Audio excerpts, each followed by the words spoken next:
Welcome back, everybody. Hope you all enjoyed the holidays. Oh, yeah. I know I did. Me too. Maybe a little too much, but Oh. that's all right. That's why we're doing this deep dive today. Right. You know, we're going to be talking about ancient fitness. Yeah. And how those civilizations viewed fitness. Absolutely. And I'm super pumped about this one. Yeah. You know, you had said that you're curious about it, and to be honest, so am I. Me too. We've got a bunch of cool sources. We've got like a blog post excerpt called Ancient Secrets to Modern Fitness and Well-Being. Nice. We've got this really cool article about how people lifted weights back in the ancient world. Wow. And even some historical research papers. Awesome. So we're gonna uncover their secrets and hopefully find some, practical wisdom that we can steal for ourselves. Sounds good. You ready to time travel with me? Absolutely. I think it's going to be fascinating to unpack how fitness was intertwined with like culture and philosophy. Yeah. In these ancient societies. I think it's going to be super interesting too. And I think you might be surprised by how many of our like modern fitness practices have roots that go back like thousands of years. I'm already intrigued. So this blog post that we have, it starts with the author's like personal journey. Yeah. Which I think a lot of us can relate to. Definitely. The author talks about how they were super into dance as a teenager, like inspired by Isadora Duncan. Oh, yeah. And that whole ancient Greek ideal of physical expression. They even learned about kalokagathia back then, but then, life happened. Life happens. Corporate job desk life and, fitness kind of fell by the wayside. Right. Sound familiar? Oh, yeah, for sure. The demands of modern life can easily kind of eclipse our focus on our physical well-being. Right. It's a common struggle. Big time. But here's the cool part. Yeah. They eventually rediscover fitness, and guess what? Like, reignited that spark. Those ancient Greek ideals from their dance days. Oh, wow. It's like those principles were just waiting to be, like, unearthed. Right. And applied in, like, a new context. Yeah. So they started incorporating, like, weightlifting and cardio. Nice. And it sounds like it completely transformed their life. That's awesome. Not just physically, but mentally and emotionally, too. That's great. Yeah, it's a testament to the enduring power of those ancient concepts. Right. They really do speak to something fundamental in the human experience. For sure. But before we get ahead of ourselves, let's rewind a bit and take a closer look at ancient Greece and that whole idea of kalokagathia. Okay. Sounds pretty intimidating, right? It does break it down for us. What did kalokagathia really mean to the ancient Greeks, and like why should we care about it today? Okay, so kalokagathia literally translates to beautiful and good. Okay. Which might sound a little superficial at first. Yeah. But it goes way deeper than that. Okay. It's about recognizing the inherent connection between physical excellence and moral virtue. So for the Greeks, developing both your body and your mind. Yeah. It wasn't just about like looking good or being smart. It was about becoming the best possible version of yourself. Right. And it wasn't just an individual pursuit either. Yeah. It was actually deeply tied to their concept of citizenship and contributing to a strong and virtuous society. So it was like a recipe for a thriving society, both individually and collectively. Exactly. Think about like the philosophers, Plato and Aristotle. Yeah. They were huge proponents of kalokagathia, and their ideas shaped like the education system and the entire value system of ancient Greece. They believed that by cultivating physical strength, discipline, and moral character, individuals could reach their full potential and contribute to the greater good of the policely, the city-state. That makes a lot of sense. And the blog post author points out some awesome examples of how this ideal played out in their culture. So obviously the Olympic Games were a massive celebration of physical prowess. Right. But even their gymnasiums weren't just about lifting weights. Absolutely not. The gymnasium was a cultural institution, a place where young men could train their bodies, engage in intellectual discussions, debate philosophy, learn from mentors. So it was like a fusion of a gym. Wait, so while they were pumping iron, they were also discussing philosophy. Yeah. Talk about a holistic workout. It's mind-blowing, isn't it? Yeah. And we see this emphasis on the ideal form in their art, too. Right. Classical sculptures like Doroforos, the spear bearer, perfectly embodies this vision of like the perfectly balanced athletic form. Yeah. Showcasing not just physical strength, but also poise, grace, and a sense of inner harmony. I love that. Even today, those sculptures inspire like artists and athletes alike. It really makes you wonder if we've lost something along the way. Yeah. In our modern approach to fitness. Right. Okay, so the Greeks were all about balance and striving for this ideal of kalokagathia. What about the Romans? They were pretty serious about fitness, too. Oh, yeah. But I'm guessing they had a slightly different vibe. You're spot on. While the Romans admired Greek culture, they definitely adapted those ideals to fit their own, more practical and arguably more militaristic society. Right. They needed strong soldiers to expand and defend their empire and strong citizens to build roads, aqueducts. Yeah. All those incredible feats of engineering. Their focus was less on, like, philosophical ideals and more on the functional benefits of fitness for the individual and the state. So instead of kalokagathia, the Romans were all about putting those muscles to good use. Precisely. They prized virtues, like virtus meaning courage and valor and gravitas, which represented seriousness, discipline, and a strong sense of duty. These qualities were essential for a society that was constantly conquering new territories and facing challenges. And I bet those values still resonate with people today, especially those in like high-pressure jobs where mental toughness and resilience are key. For sure. Okay, so we've talked about the big picture, but what about the nitty-gritty of ancient training? This article about weightlifting in the ancient world talks about this legendary wrestler named Milo of Croton. Have you heard of him? Oh, absolutely. Milo's story is a perfect example of how ancient athletes understood the principles of strength training. Okay. Like progressive overload that we still use today. Right. His training methods were ingenious. Yeah. Even if a little bit out there. Okay, spill the beans. What did he do? Well, the story goes that Milo started training by carrying a newborn calf on his shoulders every single day. A calf? Like a baby cow? Yep. And here's the kicker.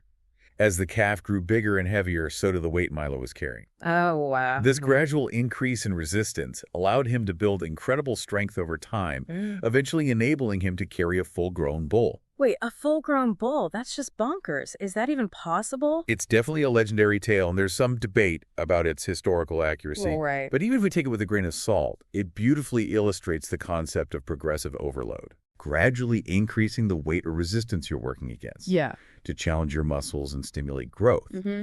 We're talking about a principle that was understood and applied over 2,500 years ago. Wow. It is pretty mind-blowing when you think about it. That's what I love about these deep dives. I know, right? Unearthing these nuggets of ancient wisdom and realizing that we're not so different from those who came before us. Yeah. Now all this talk about training is making me hungry. Oh, yeah, me too. What were these ancient athletes eating to fuel all this incredible strength? Right. Did they have like ancient protein shakes and energy bars? Not quite. But their diets were surprisingly sophisticated. Oh. Both the blog post and the research papers we have, they delve into the nutritional practices of Greek and Roman athletes. Okay. And they were way ahead of their time. Yeah. They emphasized whole natural foods. Okay. And a balanced intake of macronutrients, very similar to what nutritionists recommend today. Interesting. They knew that food was fuel and they treated their bodies accordingly. Okay, but give us the details. What were they actually eating? Well, Greek athletes, especially those focused on strength and power like Milo, they eat a lot of meat for protein. They also got their carbs from barley and wheat, their natural sugars from figs and fruits, and of course they were big fans of olive oil. That sounds pretty delicious, actually. A far cry from those bland chicken and broccoli meal prep containers I see people lugging around. Yeah. What about the Romans? Were there gladiators feasting on steak and potatoes? Actually, there's some evidence suggesting that Roman gladiators, those legendary warriors, followed a largely plant-based diet. Hold up, plant-based gladiators? That's seriously surprising. I always pictured them as big meat eaters. It's a great reminder that there's more than one way to fuel athletic performance. Right. And get this, they also drank a special tonic made from plant ashes, which provided them with calcium and magnesium for bone strength. Talk about ingenuity. I love it. It's like they were biohacking their diets thousands of years before biohacking was even a thing. I know, right? So it seems like the Greeks and Romans were pretty clued in when it came to diet and exercise, but I have a feeling their fitness wisdom wasn't limited to the Mediterranean world, was it? It wasn't. What about ancient China, India, and Egypt? Did they have their own unique approaches to strength training? You bet they did. Really? And their methods were just as fascinating, if not more so. Awesome. Let's delve into those ancient traditions and uncover some more hidden gems. Okay. But first, how about we take a quick pause to let all this awesome info sink in? Good idea. We'll be back in a flash to explore the strength training secrets of the East. Stay with us. All right, we're back and ready to journey eastward to explore those strength training traditions of ancient China, India, and Egypt. Awesome. I'm already picturing pyramids, temples, and maybe even some martial arts masters. You gotta get ready for some serious inspiration. Okay. These cultures developed some incredibly innovative and effective training methods. Using the resources they had available, and just like the Greeks and Romans, their approaches to fitness were deeply intertwined with their cultural values and beliefs. I'm excited to learn about this. Okay, let's start with ancient China. Okay. What kind of strength training practices were they into? Well, one practice that immediately comes to mind is stone lifting. Okay. It was a popular way to test and display strength, and it was often incorporated into martial arts training. Interesting. Imagine warriors hoisting heavy stones to build raw power and resilience. Yeah. They also lifted heavy bronze tripods and swords. Oh, wow. Not just for strength, but also to develop the control and precision needed for combat. That sounds pretty intense. Were there any specific tools or techniques that were unique to ancient China? Absolutely. Remember how we talked about Milo of Croton carrying that calf? Oh, yeah? Well, the ancient Chinese had their own version of progressive overload. Okay. And it involved swinging heavy guandao. Have you ever seen those long poles with a curved blade at the end, often used in martial arts? I think I've seen them in movies. Okay. They look pretty intimidating. They are, and they're incredibly heavy. Wow. Swinging a guandao requires immense strength coordination and balance. Yeah. It's a full-body workout that builds muscle power and cardiovascular endurance. Nice. And guess what? Why? It's making a comeback in modern functional fitness. No way. So those ancient warriors were basically the original CrossFitters. You could say that. It's awesome. The movements involved in swinging a guandao engage multiple muscle groups and challenge your body. Right. In ways that traditional weightlifting can't. It's a testament to the ingenuity of these ancient cultures. Yeah. And their understanding of functional movement. I'm starting to feel a little wimpy with my dumbbells. Okay, so ancient China was all about stone lifting and swinging those badass guandao. Right. What about ancient Egypt? Yeah. Did they have any cool strength training secrets up their linen sleeves? Oh, you bet. Think pyramids, massive stone temples, and colossal statues. Yeah. Moving and shaping those massive stones required some serious strength and ingenuity. Of course. One practice that was particularly interesting was something called sack swinging.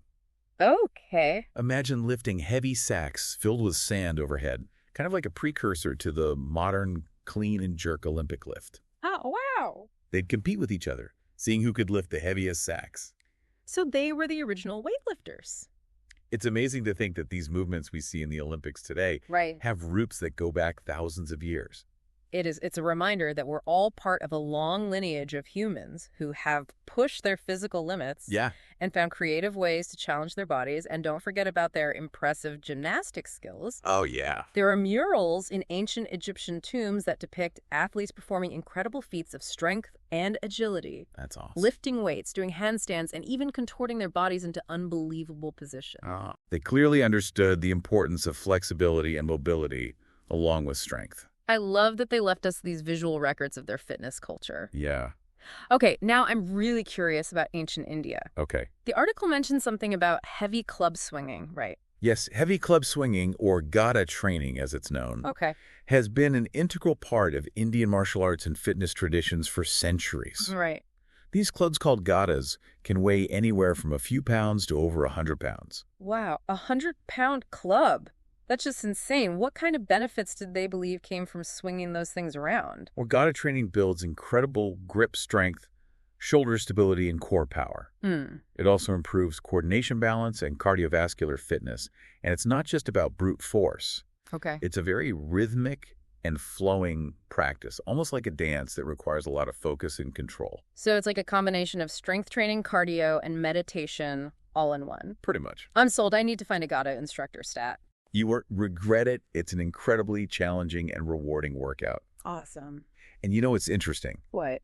Just like guandao swinging and sack lifting Gada training is experiencing a resurgence in popularity today. Really? Thanks to the growing interest in functional fitness and traditional training methods. It's amazing how these ancient practices are finding new life in the modern world. I know, it's really cool. It's like we're rediscovering the wisdom of our ancestors and realizing that they were onto something special. For sure. But it wasn't just about the physical training, was it? We talked about the Greek gymnasiums, and now I'm hearing about akharas in India. Yeah. What were those like?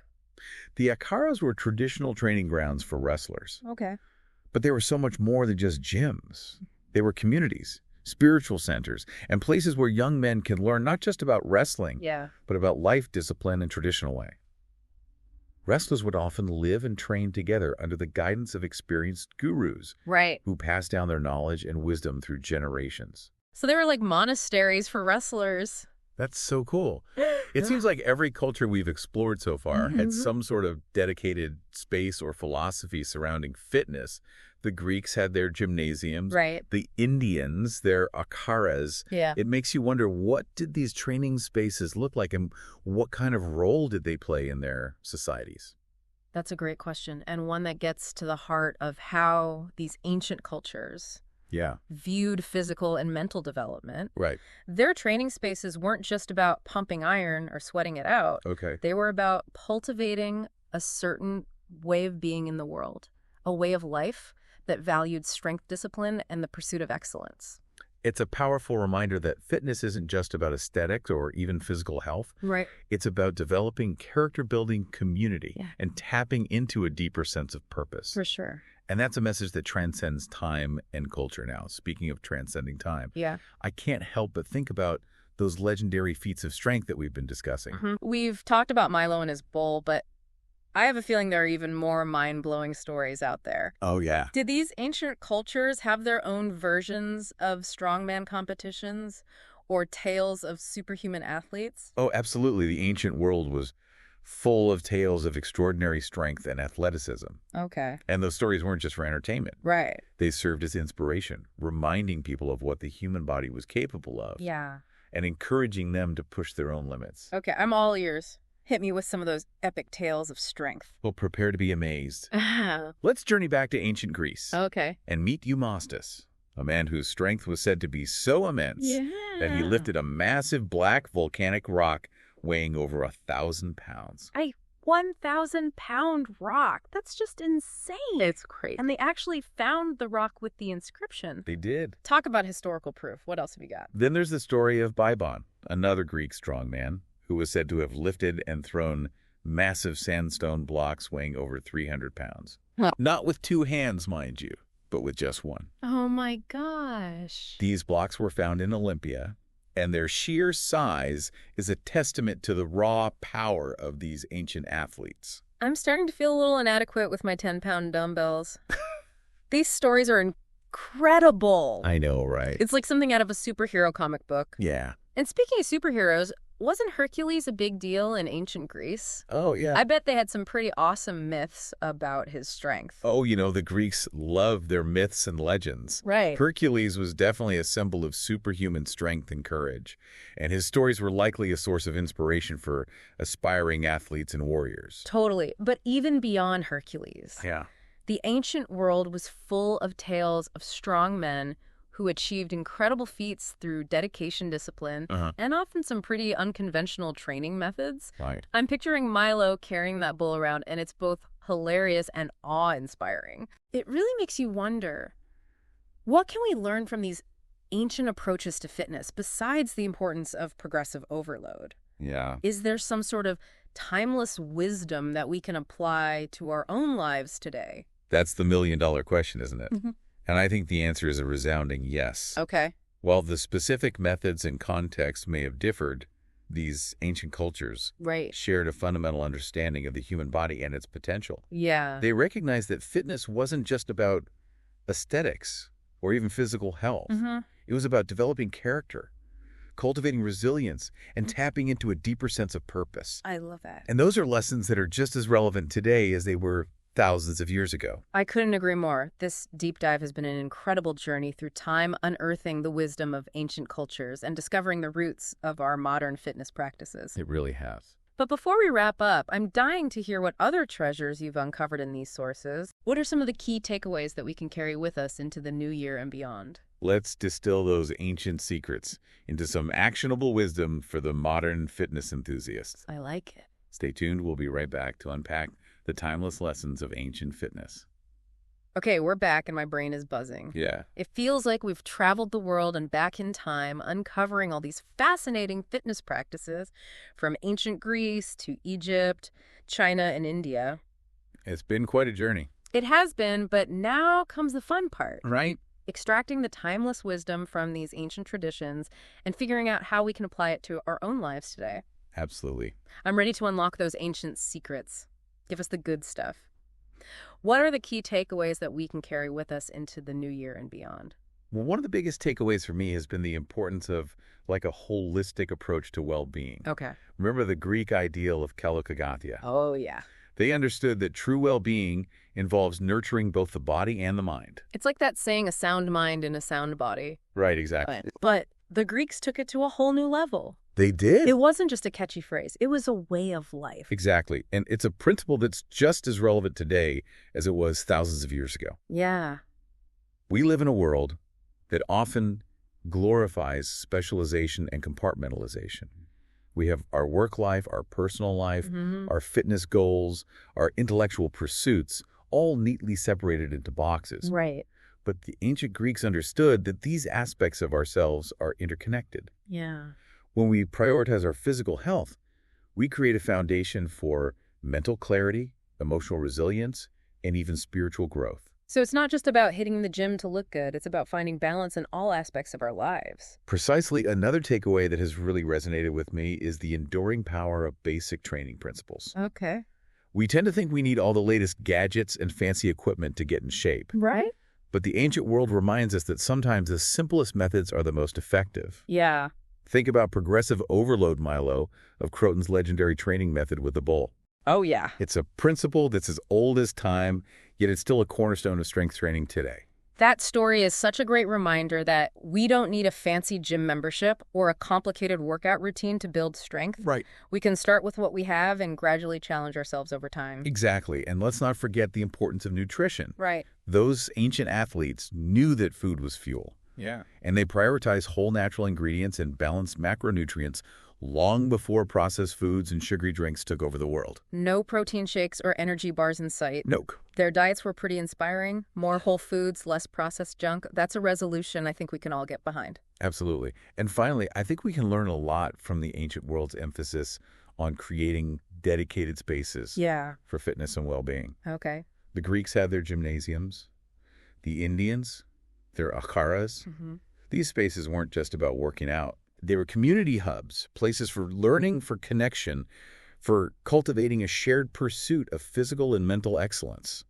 It's like creating a sanctuary for your well-being, a place where you can disconnect from the noise of the world and reconnect with yourself. Exactly. And that space doesn't have to be anything fancy. Right. It could be a corner of your living room, a park you enjoy walking in, or even a virtual fitness community that you connect with online. Yeah. The key is to designate a space physically or mentally where you can prioritize your well-being, even if it's just for a few minutes each day. This deep dive has been absolutely incredible. I feel like I've gained a whole new perspective on fitness and well-being, one that's rooted in history, wisdom, and a deep appreciation for the human body and its potential. Me too. And, as we wrap up this exploration, I'm left with a thought-provoking question. What if we took the wisdom of these ancient practices and combined it with the advancements of modern science? Ooh, I like where you're going with this. What kind of possibilities do you see? Imagine a world where we seamlessly integrate those ancient principles, holistic well-being, progressive overload, mindful eating. Yeah. With the latest research on biomechanics, nutrition, and personalized fitness, what if we could unlock even greater levels of physical and mental potential by bridging the gap between ancient wisdom and modern innovation? That's an incredible thought. It's like taking the best of both worlds and creating a truly holistic approach to well-being for the 21st century. It's definitely something to ponder. Absolutely. And on that note, I want to thank you for joining us on this incredible journey through time and fitness. It's been an honor to share these ancient secrets with you. And to all our listeners out there, we hope you've gained some valuable insights and inspiration to fuel your own well-being journeys. Here's to a happy and healthy new year. May your journeys be filled with strength, balance, and a renewed appreciation for the timeless wisdom of the ancient world.